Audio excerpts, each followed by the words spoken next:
I don't believe that we should ever have a good money again before we take the thing out of the hands of government. Welcome everyone, we're Simply Bitcoin. We break down the news, the daily fail, meme review, software releases, hardware releases, and the websites by plebs. Joining us today, fellow Bitcoiner and host of the awesome YouTube channel, Bullion, Bitcoin, and Bullshit. We've got GMoney joining us, and we are diving into the numbers. Let's do it, people. Number time! Brought to you by Bitcoin 2022. It's going to be the largest Bitcoin conference ever, hosted in sunny Miami Beach, Florida. The speaker list is crazy. Jordan Peterson, that's right. Saifedean, Michael Saylor, Naeem Bukele, Jack Mallers. Phil and I are going to be on a panel. It's going to be absolutely nuts. And you can take advantage of the link down below for 10% off your tickets to Bitcoin 2022. At the time of this recording, the block height is 724,662. The Bitcoin price, 37,540. Chain rewrite days, 681. Total public lightning capacity, 3,453.61. Moscow time, 2664. Blocks to the halvening, 115,338. And the Samurai Whirlpool unspent capacity is 4,334.54. And for the people who don't know what that is a CoinJoin or collaborative spend service. Nico, the numbers. We have to take advantage of talking about Samurai, dude, because, you know, these dark days, it's just, it's ticking until that becomes illegal. So, anyways, might as well take advantage of this time. But anyways, Phil, I have some very interesting stuff that we could talk about today. So we're going to talk about it in the news segment, but I'll give you guys a hint. There was some news out of Europe that the European Commission wants to ban proof of work. We're going to explore more about it during the news, but this is why what they're saying is total bullshit. These are the same people that, you know, shut down all the nuclear energy in Germany, and then they ended up, German electricity prices ended up going through the roof, and they ended up being essentially like stuck to Russia by the hip, and they have no option but to buy natural gas from Russia. So again, they could burn their fiat though. I mean, yeah, right? they could burn their fiat for heat. That's absolutely true, GMoney. So yeah, like it's just, these people are nuts. Like I get it. It's a noble cause, right? They want to do green energy. They want to save the planet, whatever. But in reality, is much different than their reality. And anyways, this is reality. So we're on the real side. He's talking about Texas. This is Sean Cannell. He says, Bitcoin mining as flexible load could be the best described as valley filling. The valley represents approximately 95% of the total load, with the peak being 5%. He's talking about essentially how the energy grid, see how the demand of energy usually transpires throughout the day. The peak is usually in the middle of the day, and then it just kind of goes down at night when people are just kind of go to sleep and they're not using that, and the same cycle repeats itself, right? Or no, forgive me, I think it's at night that people use more energy for lights and all that stuff, and it's actually during the day that people use less energy. So the problem with green energy is that solar energy produces the majority of its energy during the day when people aren't using electricity. And the thing about electricity is that it's not very, what's the word? It's not very efficient to store. So you kind of have to use it on the spot, right? So it creates a problem, right? There's excess energy during the day, but at night, right, there's no sun, there's no energy, and the thing is, you're gonna have to rely on hydrocarbons. Now, the thing with wind is that wind is also unreliable, right? Some days you're gonna have wind, some days you're not gonna have wind. And the thing with electric grids is that they need that stability. It's actually very expensive to overproduce or underproduce, right? And here's where Bitcoin fits into the equation, because Bitcoin provides stability to the grid because it's always there. It's a buyer of last resort, right? And this is a very good diagram or some pictures, right? Essentially explaining that, right? It says over the past 5 years in West Texas, 95% of all hours were under $100, with 5% price negative. Bitcoin miners could help with valley filling to improve renewable economics by shifting left tail into the middle, right? And we'll kind of go back up here. To connect this with the example that I was talking about, this is the nighttime, the peak electricity usage, and then, you know, during the day it goes down, it creates a valley, right? And here's what he's talking about, the valley filling, right? Bitcoin provides stability because it's always there, right? And then in peak times, right, you could just unplug the miners. And that isn't theoretical anymore. That's exactly what the biggest Bitcoin miners did during the latest winter storm in Texas, right? So they actually came through. That isn't theoretical anymore, right? So very interesting stuff. And this is essentially how it was before, right? You know, they had to do all these weird things. Bitcoin just... it's always there, right? It provides that buyer of last resort. And if you actually look at, you know, the actual data of it, right? Here's the peak, right? The peak is only 5% of all hours. And that's where Bitcoin miners would actually shut off. And they would shut off following their own economic incentives, right? Not through coercion, because it would be too expensive for them to continue mining. Right? Think about it. Bitcoin miners need cheap electricity. Cheap electricity is their basic supply and demand when there isn't a lot of people buying electricity, right? Which is in the off hours, right? So again, it provides stability to the grid. And here is one of the values, right? Where the electricity, or, you know, essentially it's zero. There's no one there, right? There's a lot of supply, but not that much demand. Bitcoin fills that up. Right, so that's the beauty of Bitcoin. I think that's what these European politicians are not being sincere about. I think that they have more ominous goals. We're going to talk about that a little bit during the news segment. But yeah, you know, and again, it's a complicated topic. I tried my best to explain it, and I had some diagrams, right? But again, don't let people tell you that Bitcoin is bad for the environment, because they're not telling you the whole picture. Right? They're not being 100% transparent. They're using buzzwords. They're trying to incept you with this idea that humanity producing more energy is a bad thing, when I would like to say that you know, it's directly correlated that the more energy that humanity uses, the more prosperous as a species we become.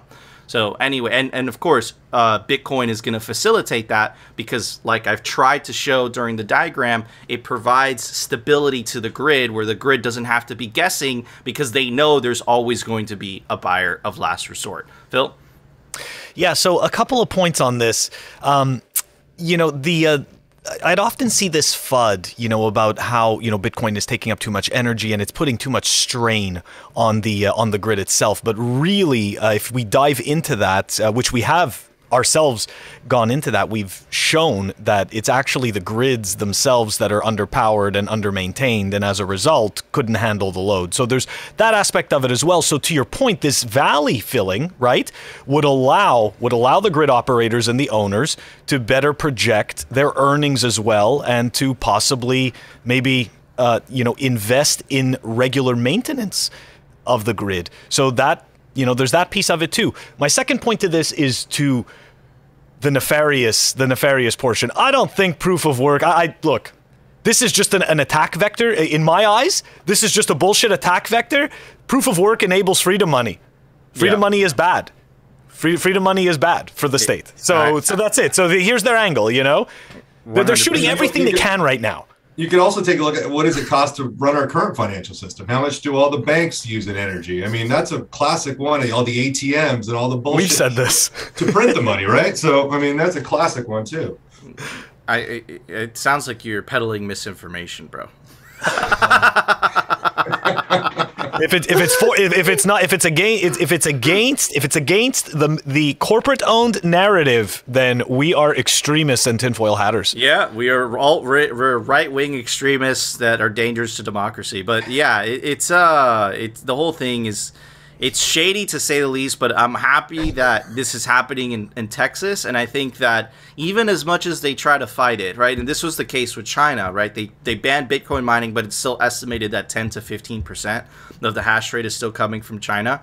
Governments are not going to be able to replace the incentive that the Bitcoin network gives, and we had during the cleaning up crypto committee during the Senate, right? You had the CEO of Bitfury essentially making the argument. It's like, listen, Bitcoin's going to enable renewable energies to be profitable versus how they are now, where they only exist because of government subsidy, right? And that goes to the valley and the peak thing that I tried to explain the best I could during during showing that tweet. So yeah, it's interesting to say the least. And then you have innovators like Intel that are coming out with a new chip that's supposed to be 1000x more cost efficient, energy efficient.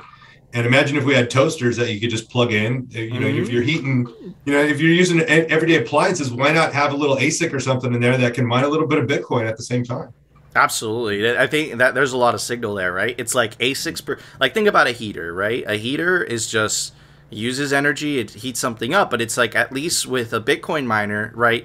It makes Bitcoin and it releases heat, right? So it's like there's beauty there, right? There's actual value of making heat, right?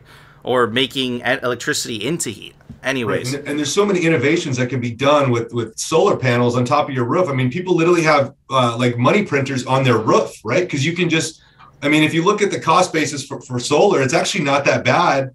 And you can throw a miner in there, and now you're actually printing money on your roof, literally. I mean, Elon Musk actually said it, that he had money printers on their roof. And when you connect Tesla to the solar panels and then you connect it to a Bitcoin miner, that's literally what you're doing.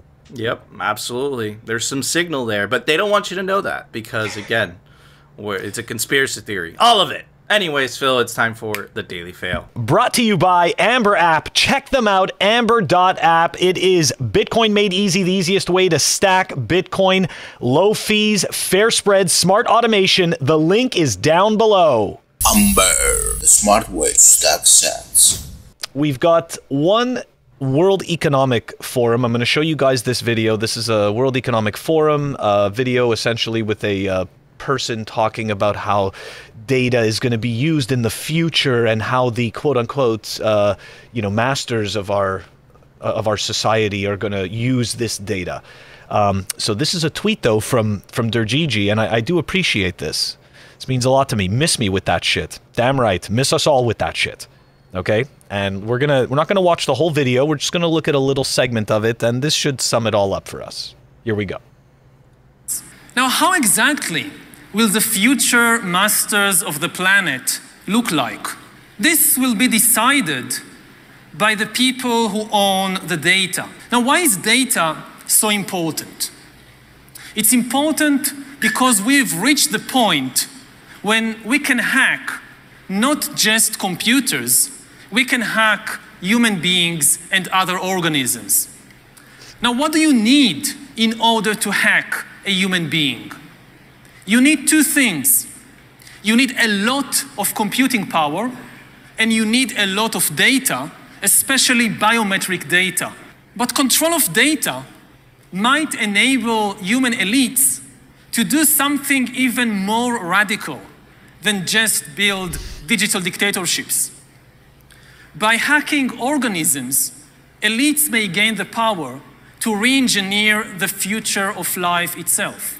Because once you can hack something, you can usually also engineer it.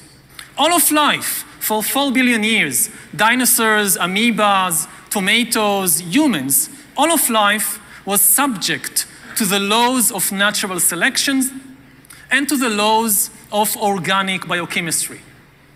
But this is now about to change. Science is replacing evolution by natural selection with evolution by intelligent design. Let's stop right there. Let's just stop right there. Where have we heard intelligent design before? Huh? Dude. That is some scary stuff. Okay, I want no part of it. And that's why I thought that Durgigi's comment, miss me with that shit, was so appropriate. So before we dive into the meat of this fail, Nico, do you have any thoughts on this? Yeah, dude, look, the central planners always think they know what's best, right? And clearly you have intelligent, like who? There's a group of people that think they know better than millions of years of evolution. That is the hubris of these people, right? And it's like, what type of evil, what type of like ungodly thing that I can't even imagine in my head is going to come out of that. Like, it's absolutely terrifying. Opt the fuck out, dude. Opt out of their system, buy Bitcoin, because these people have absolutely lost their minds. And again, total coincidence today, but I'm glad that Phil played that video because I have a video, like, smoking gun, right, about the WEF during the news that I think, dude, Listen, I think that we didn't even cover this that long ago, but I think that this WEF, this whole debacle, it went from Alex Jones conspiracy territory to people started doing digging. Now it's being mentioned on the Joe Rogan podcast. Now it's like today a video came out from Canada, right? That is just like, this can't be a conspiracy anymore. Like, this is just, it's clear as day. These people are admitting it. You have Klaus saying, we've captured the cabinets. Like, come on, bro. You know, and now you have this guy essentially, go ahead, GMoney, you want to say something? I said another cool feature, right? I mean, they're talking about it being hackable. So I'm in the tech industry, right? And so I talk to programmers sometimes. They go, well, Bitcoin, it uses a lot of energy and like, it's not very efficient. And I go, you know what? You're right. And it was built to be not efficient because you can't hack it. You can't, there's no quick way to mine a block, right? I mean, it's built so that you can't freaking hack it. So if you were going to secure the entire world's wealth into computer code, wouldn't you want it to be something where it was super, like, not inefficient in the terms of like programmable code, but inefficient in terms of trying to hack it? So I think that's a really interesting point, is that you can't hack Bitcoin. So, I mean, it's unhackable. To GMoney's point, right? We've sorry, Nico. We've shown how many times how expensive it is, right? To actually go, like when we show the chain rewrite days, that's the amount of days that at a minimum that you would have to sit there and spend money on the network. And if I'm not mistaken, you'd have to have over 50% of the hash power, over 51% of the hash power for that many days. So you do the math.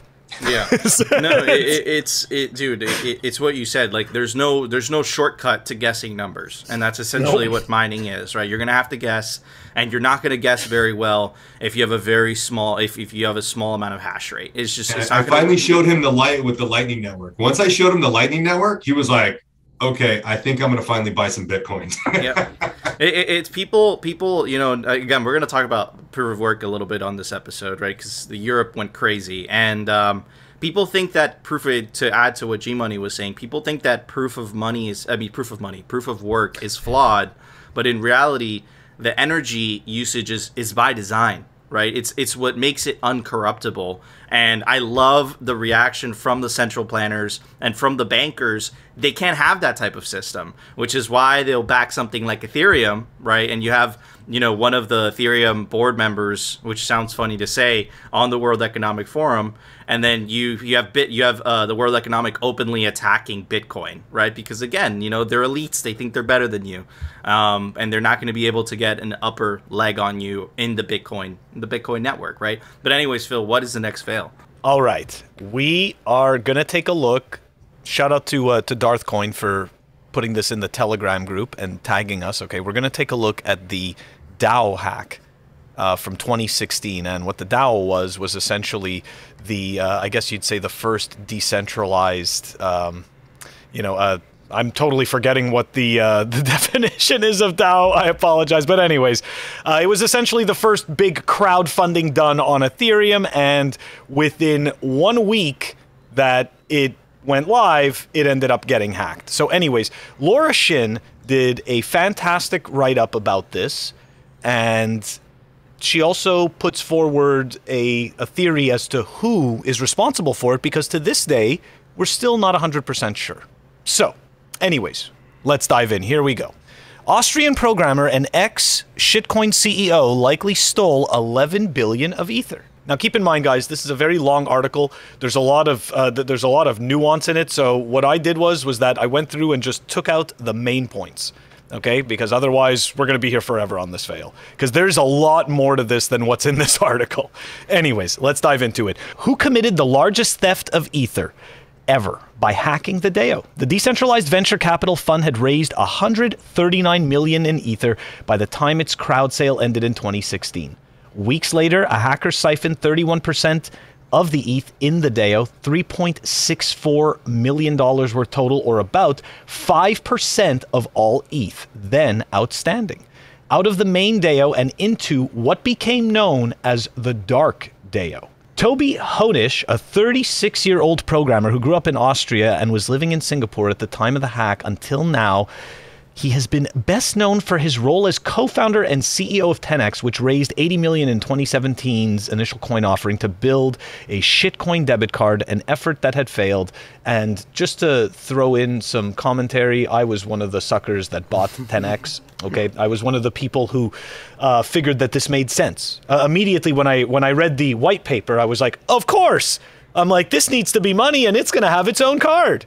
This is better than Bitcoin. And of course it costs, 1/100th of it. So of course this is going to be the next Bitcoin. And yes, I was wrong. Anyways, let's proceed.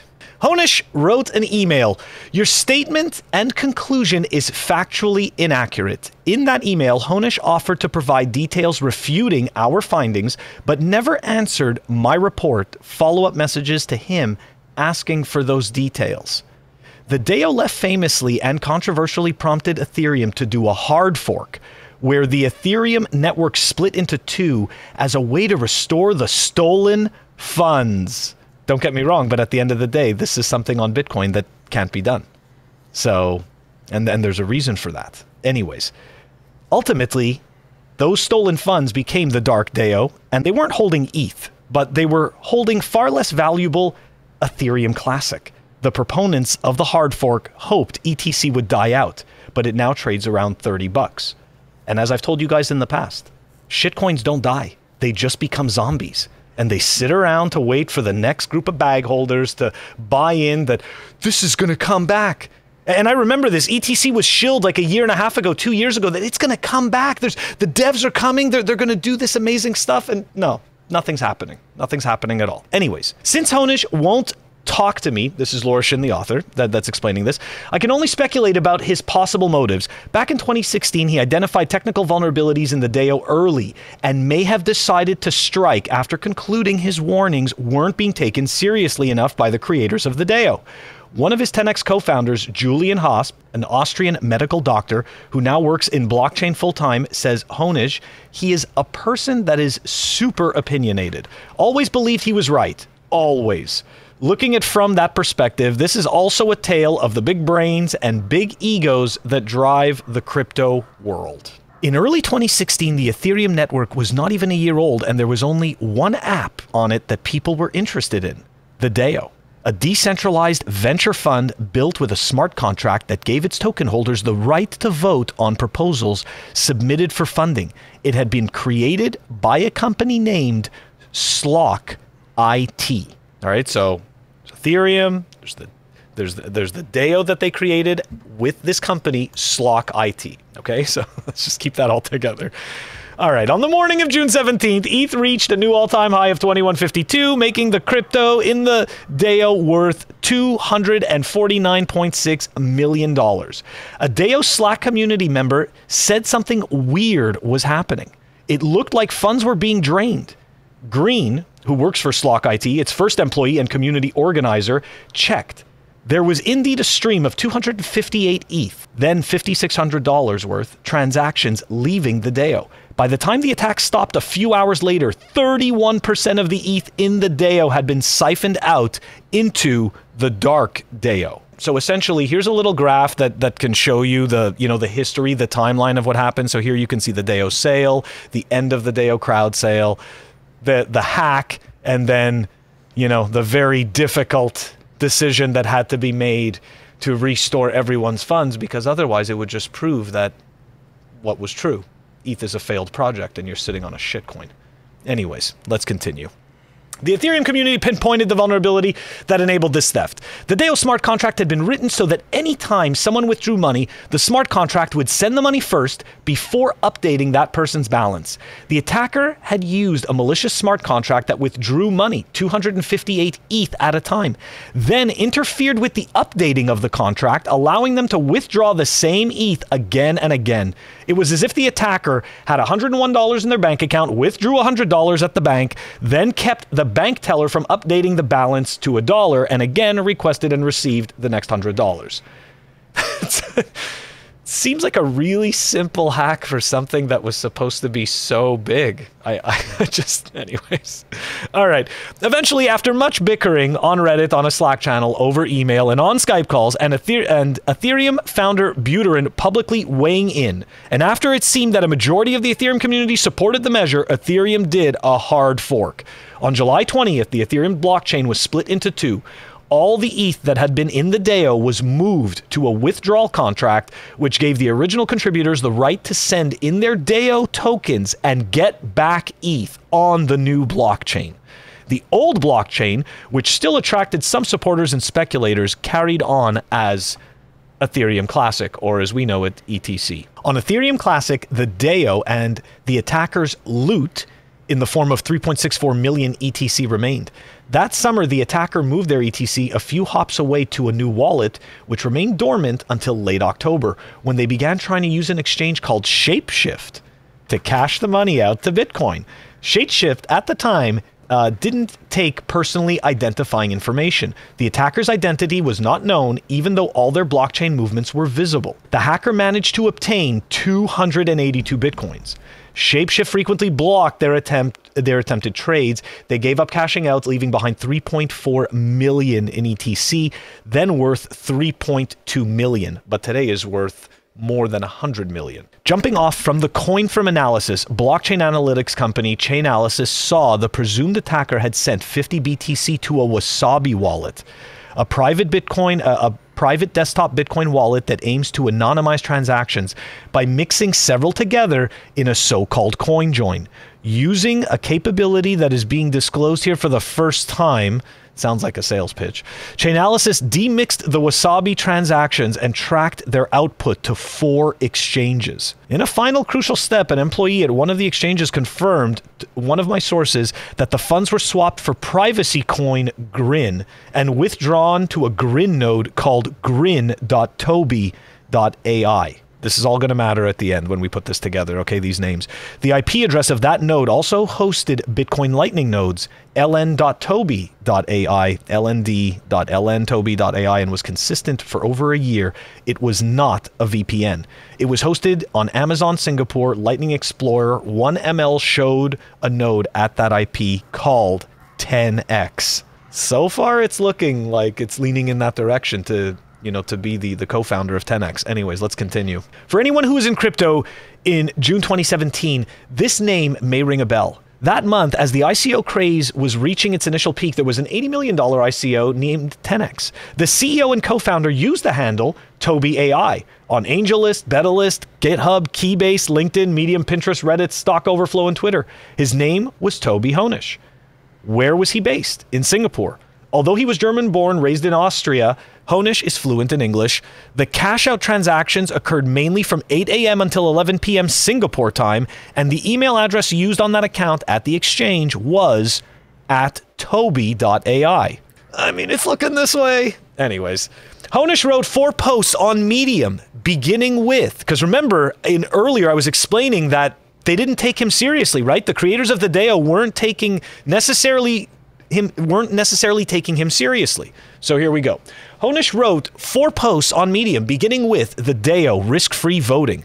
The second, the DAO blackmailing withdrawals, foreshadowed the main issue with the DAO and why Ethereum ultimately chose to hard fork. If it did not, the only other options were to let the attacker cash out his ill-gotten gains, or for some group of DAO token holders to follow him forever into new split DAOs he created as he attempted to cash out. The TLDR, if you end upon in a DAO contract without majority voting power, then an attacker can block all withdrawals indefinitely, he wrote. The third showed how an attacker could do this cheaply. I just want to add, why the hell would you have your money in this? It scares the shit out of me. All of this sounds so ridiculous. Anyways, his last most telling post of the day, the DAO, a $150 million lesson in decentralized government, in decentralized governance, said DAO.pay, decided against making a proposal after uncovering major security flaws, and that Slockit downplayed the severity of the attack vectors. He wrote, "The DAO is live, and we are still waiting for Slockit to put out a warning that there is no safe way to withdraw." 2 weeks later came the DAO attack. The morning after that attack at 17 a.m. Singapore time, Honish trolled Ethereum creator Vitalik by retweeting something Vitalik had said before the DAO was attacked.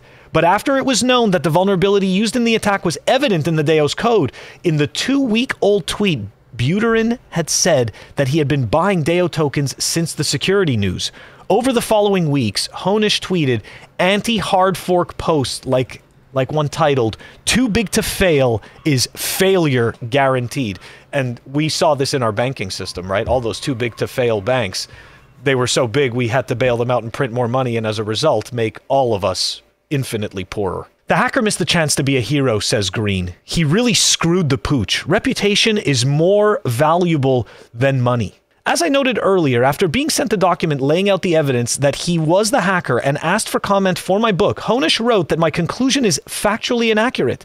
He said that he said in an email he could give me more details, and then he didn't respond for 4 requests for those details, nor to additional fact-checking queries for this article. In addition, after receiving the first document detailing the facts I'd gathered, he deleted almost all his Twitter history. So that is a little suspicious here. Upon hearing that Honish was the likely DAO attacker, Hosp, who was his partner, co-founder of 10x, said he was getting goosebumps, and he began recalling details from his interactions with his former partner that now seemed to take on a new significance. He said that Honish was also obsessed with building a Bitcoin Monero atomic swap, or a way to use smart contracts to swap between Bitcoin and the privacy coin Monero. At the time, Hosp was confused by that because he felt there was no market for such a product.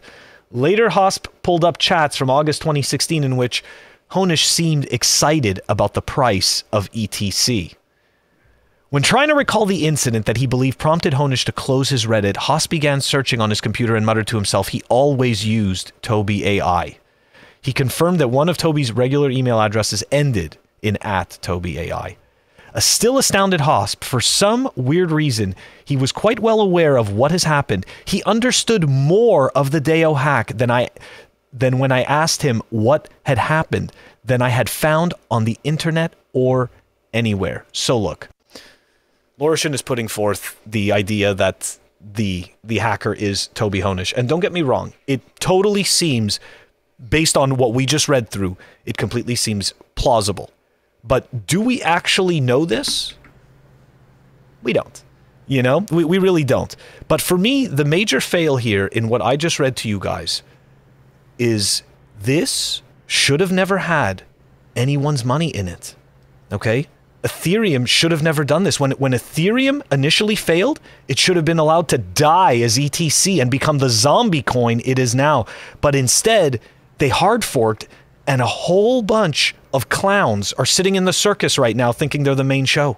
This is absolutely pathetic. And don't get me wrong, I wouldn't be surprised if we're going to see this happen again.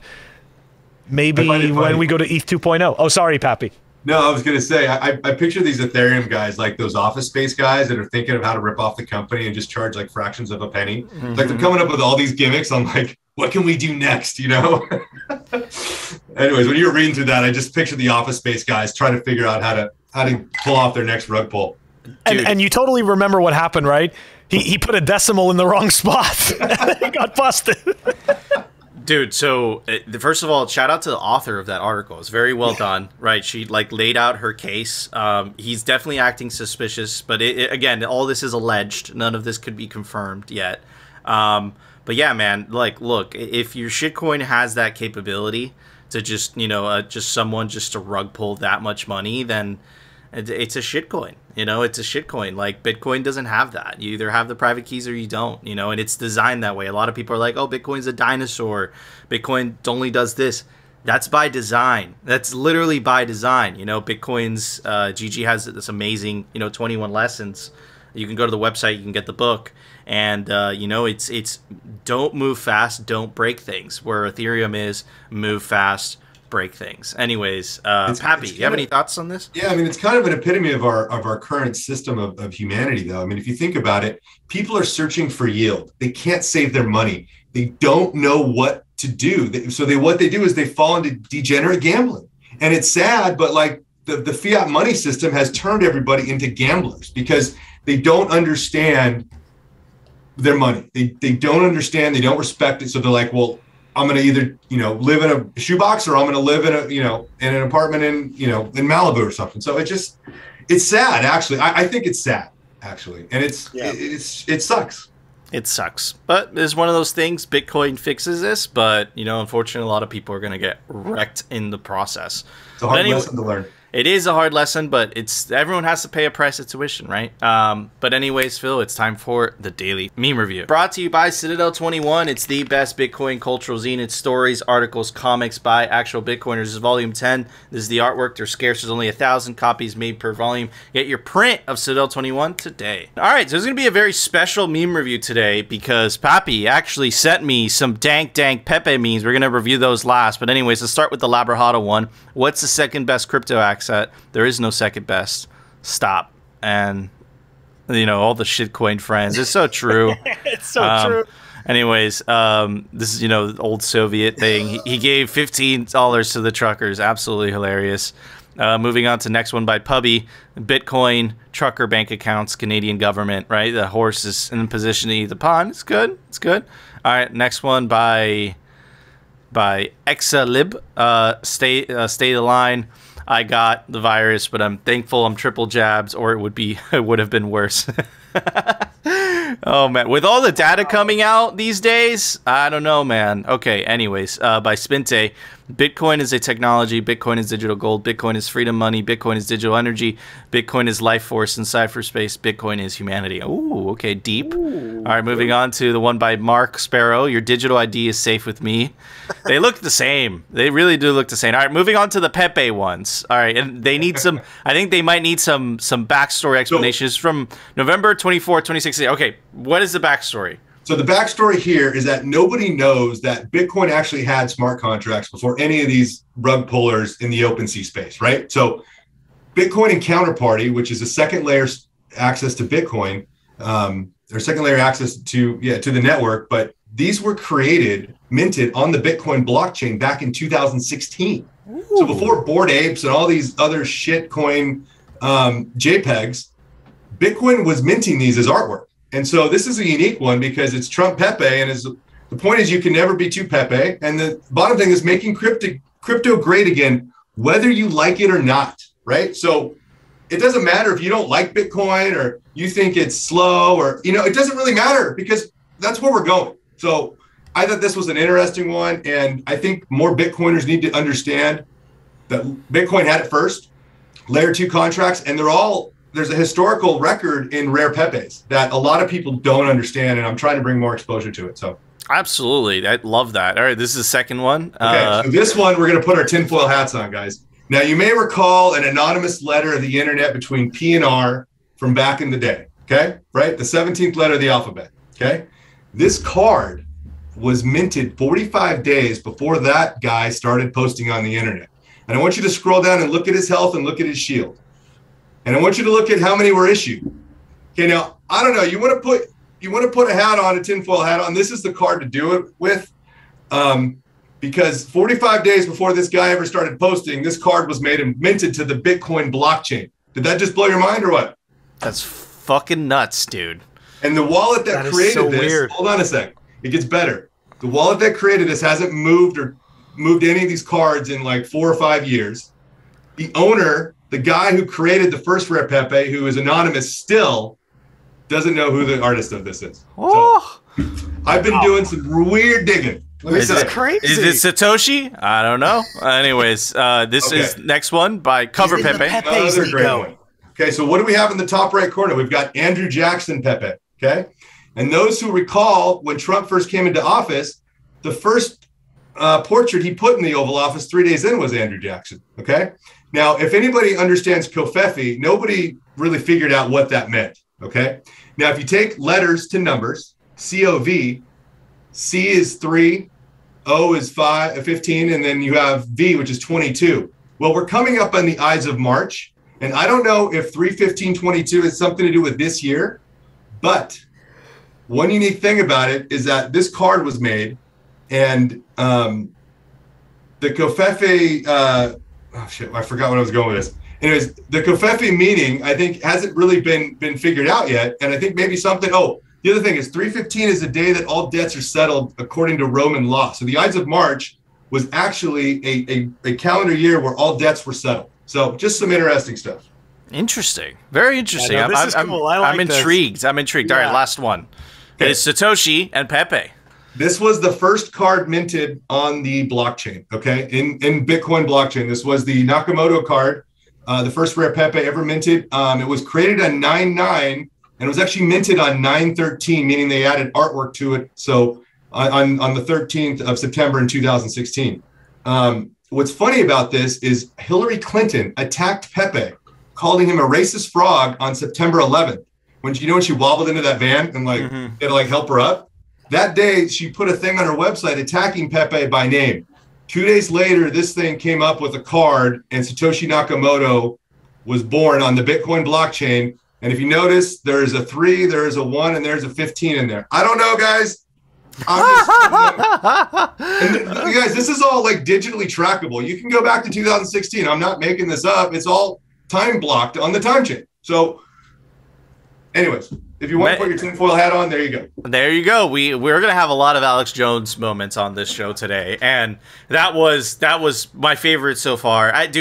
Bitcoin has so much intriguing stuff and so much hidden symbolism that this would not surprise me at all, right? And I think that would be the ultimate troll by Satoshi if he came back as Pepe, So I don't know. Anyways, it's fun. I'm going to give it a shitcoin version of a block clock. It's a 3D printed LED thing.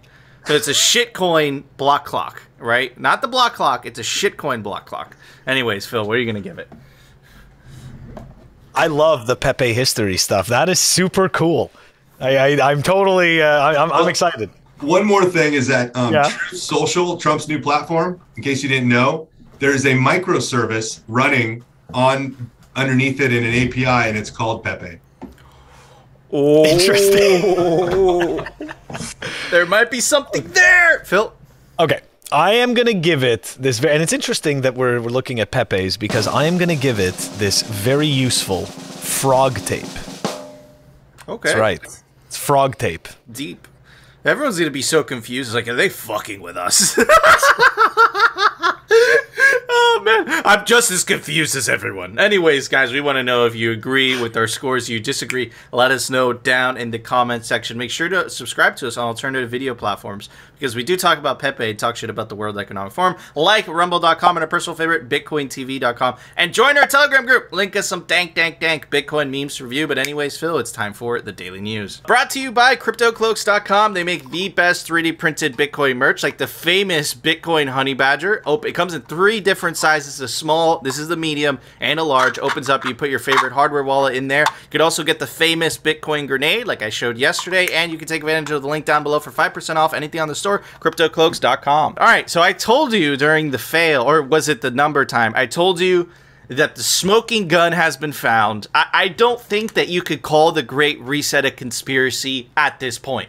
I think it's crossed the Rubicon to facts. Okay, and it's not me saying that anymore. Now you have the premier of Alberta. Let's see what he has to say. And so, no, I'm not going to be taking any policy direction from Klaus Schwab or his ilk. And what I find offensive, look, the so-called Great Reset is not a conspiracy theory. It is an actual set of concrete proposals being advocated by some very influential people, and including apparently by Prime Minister Trudeau, who clearly alluded to it, referred to it, quoted from it, the Schwab theory, in a speech he gave to the United Nations a couple of months ago. So it's not a conspiracy theory to talk about that. Those are the folks advocating it. And I think it's perfectly legitimate for democratically elected leaders, for me to say, heck no, we're not going to exploit or take advantage of a crisis to advance a political agenda. And so again, connect this with Trudeau's reaction to the protests. Connect this with everything. And if you still are not sold, well, I have a surprise for you. This came out today. This is Neil Parmenter. He's the president and CEO of the Canadian Bankers Association. Video's kind of long, but you're not going to want to miss it. Let's check out what he has to say. Canada is on the cusp of a revolutionary innovation that will transform the way Canadians authenticate themselves online and protect their identity. Digital ID. All of us are living in a digital world, but we're tethered to an analog model of how we identify ourselves. Memorizing countless online passwords, carrying government-issued licenses, plastic cards, and more.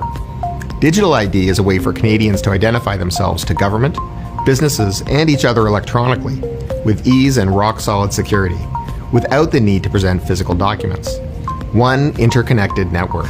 A federated digital ID ecosystem developed in collaboration with Canada's best and brightest talent from our banks, telecommunication companies, law enforcement, and government. It would have the power and security to store every Canadian's electronic identity and attributes.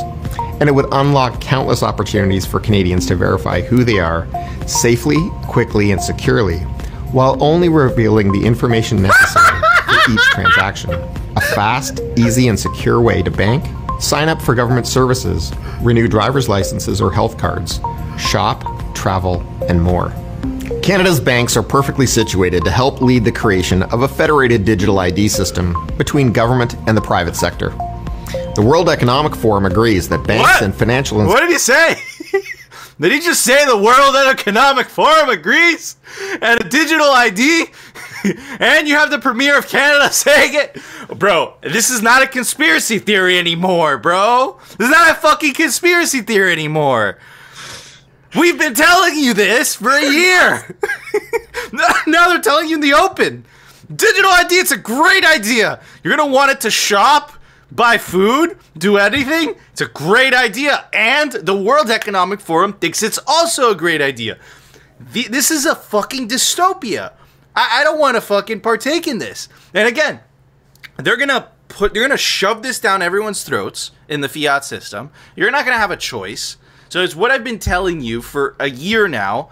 You're gonna have to pick and choose between dangerous freedom, that's Bitcoin, and slavery, those are central bank digital currencies. And if you don't see how a social credit system could be implemented on top of this, you're sleeping and you're gonna get caught by surprise because you've been drinking the corporate media Kool-Aid.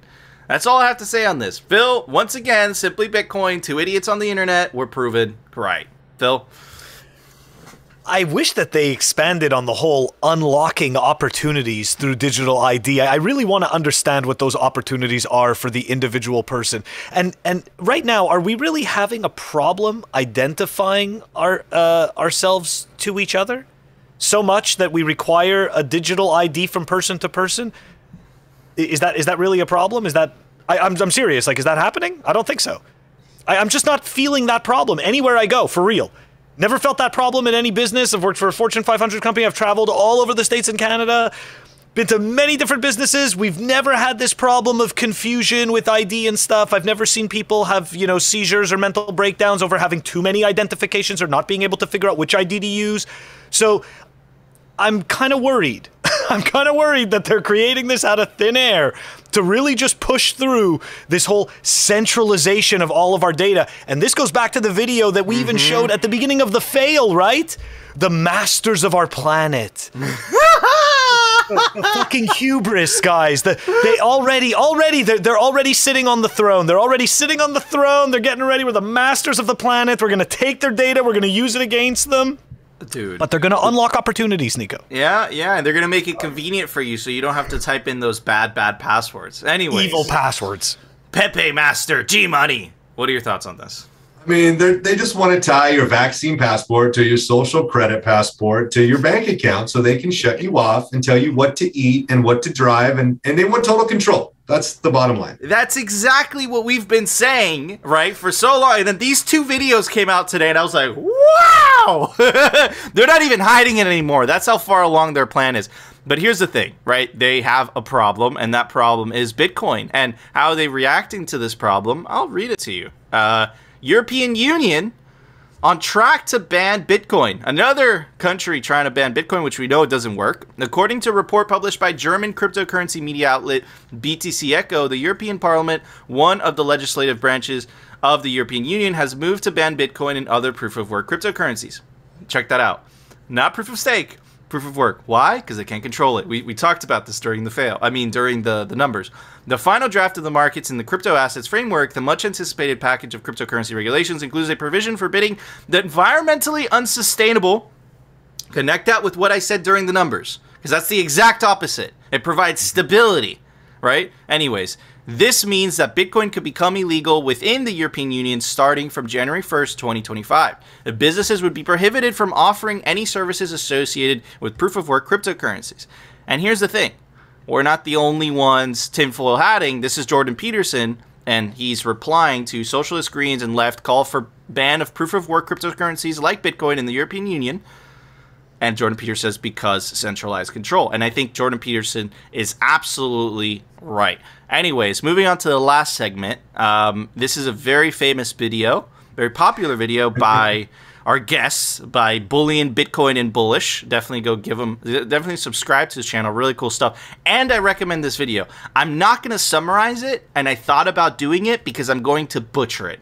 Spend the time, watch this video. I'm just going to ask Pepe Master some questions about it, right? The name of the video is called Trump's Secret Plan to Eliminate the Federal Reserve. Dude, you did some excellent research. You connected John F. Kennedy. You connected Trump's admiration of Andrew Jackson. Andrew Jackson was very famous for being against central banks, right? There was a period of American history where he was just going after them ruthlessly because he knew that it was going to lead to the Cantillon effect. He knew that a group of elites were going to essentially control the government. Then you made the connection that Trump appointed the comptroller of the currency was this gentleman that worked Brian Brooks that worked on Coinbase, and he was a huge Bitcoin advocate. In fact, at the Bitcoin conference in 2021, the one that I spoke at, he had a panel as well, and essentially he was making the case that hey, listen, Bitcoin is the future. We have to help the transition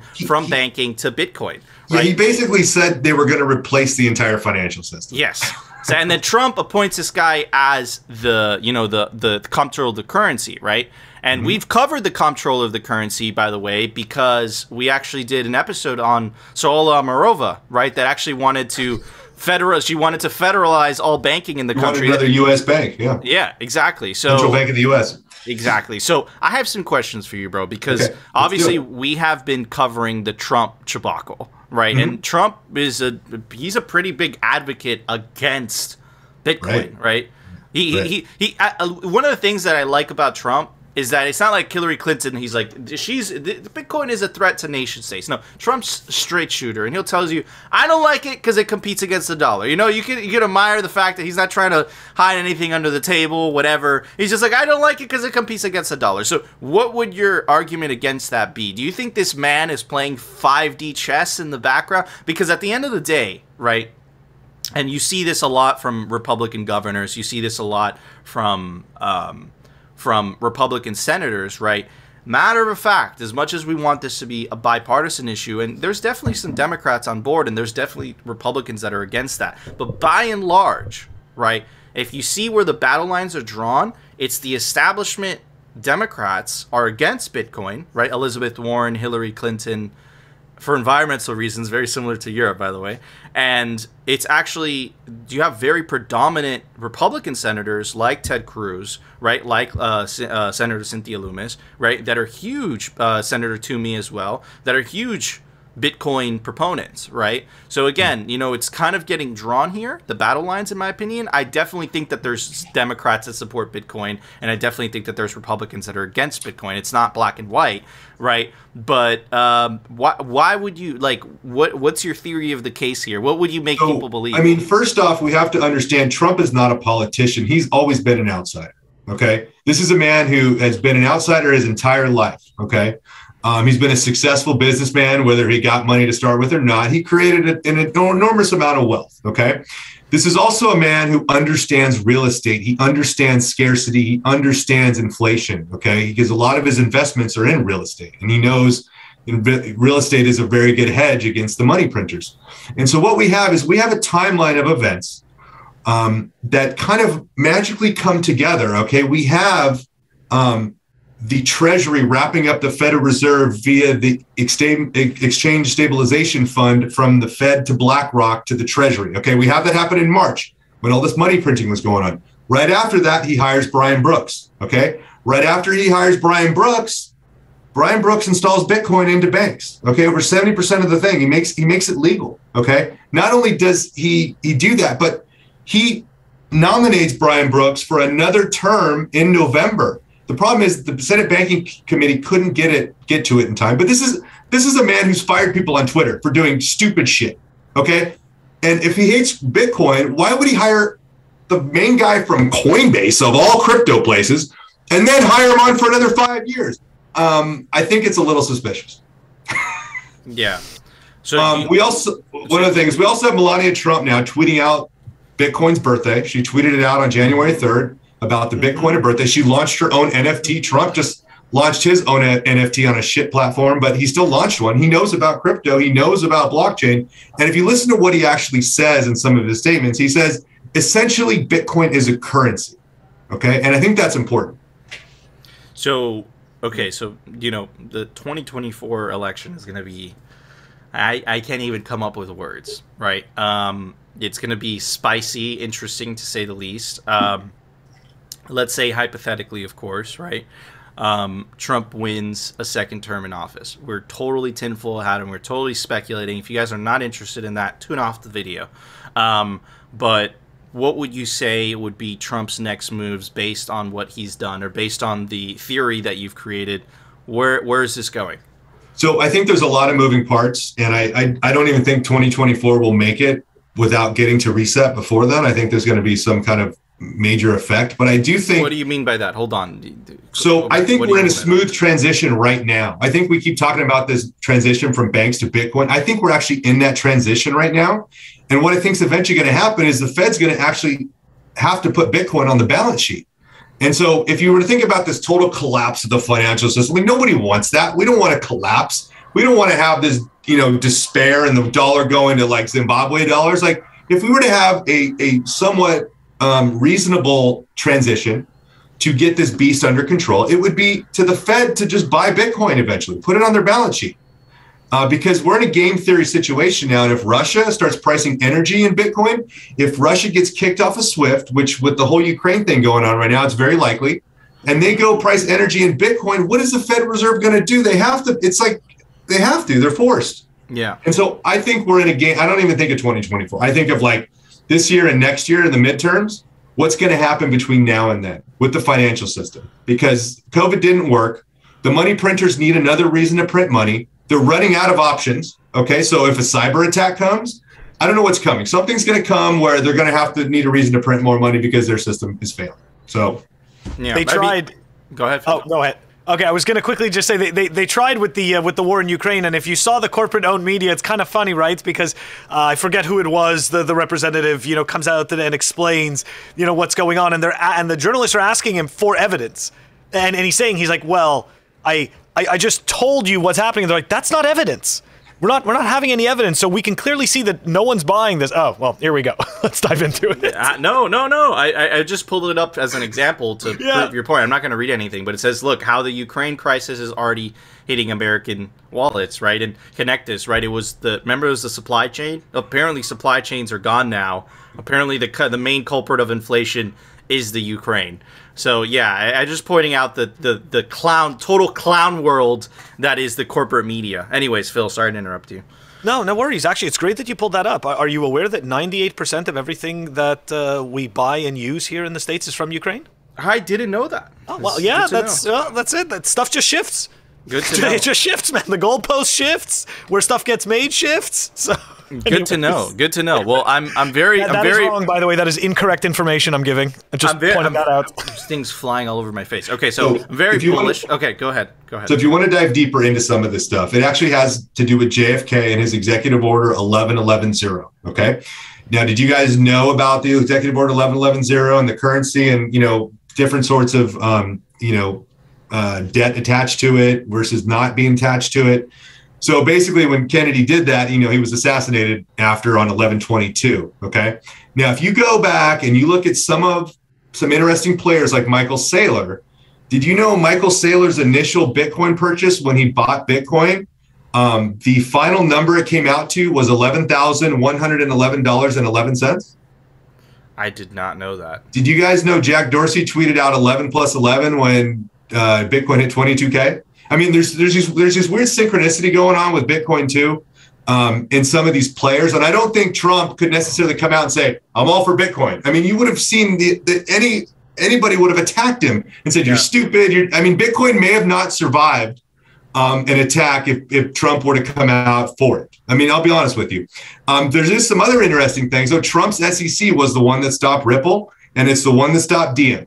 Okay, so Trump could have stopped Bitcoin, right? He stopped Ripple, stopped that shitcoin, stopped freaking Diem, because if Facebook would have taken over, that would have been a huge problem.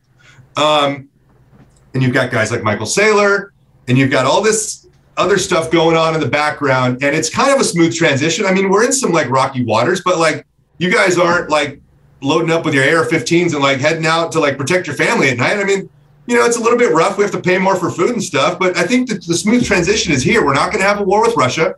We're going to play this game of chicken, and then Russia's going to go, okay, we're going to price energy in Bitcoin. You kicked us off SWIFT. Now what the fuck you going to do? Yeah, dude, it makes me extremely bullish. Phil? When does the World Economic Forum eat shit, though? When does Klaus go to jail?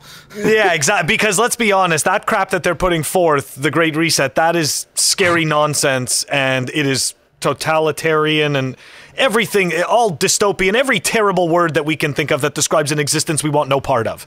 But Phil, would you have known about that if they had not said about that? Now it's out and everybody can see it. Okay, would like millions of people been red pilled and orange pilled? And I mean, we're still working on some of these people. I mean, they're shutting down bank accounts and people still aren't buying Bitcoin. They're really kind of dumb with their money. And so if this stuff didn't come to light, would people have even realized it or gave a shit? That's a very, very good point. It's almost like it needed to happen It needed to happen. We had to wake people up. Yeah, there needed to be a great awakening, and I think that's what's transpiring with the Great Reset. It's a side by side, the Great Awakening with the Great Reset. I'm bullish on the Great Awakening, right? The Great Reset, I think Klaus did not plan for the things like all central plan. They don't plan for everything. And yeah, I think we're gonna win this. And I mean, I think we're on a razor's edge. I think we're on a razor's edge. It could go either way. I think it's meant to look like it can go either way. But, you know, there's all these bad people in the world. We got to think there's some good guys out there, right? I mean, we can't all be bad. Where's the balance? You know what I mean? So I don't know. I mean, you can call my theories wild or whatever. I just think, you know, there may be more to Pepe. There may be more to Bitcoin. And, you know, if you look at the history of it, it was created by the NSA, you know, the Tor browser, Julian Assange. I mean, you look at start putting all this stuff together, there looks like, I don't know, maybe some loose plan together was concocted, and maybe there's some good guys that are helping us out. I mean, look at the creator of Bitcoin, right? Satoshi. Yeah. You know, it's mythical in general, right? So I would not be surprised if some of those things were true. Phil?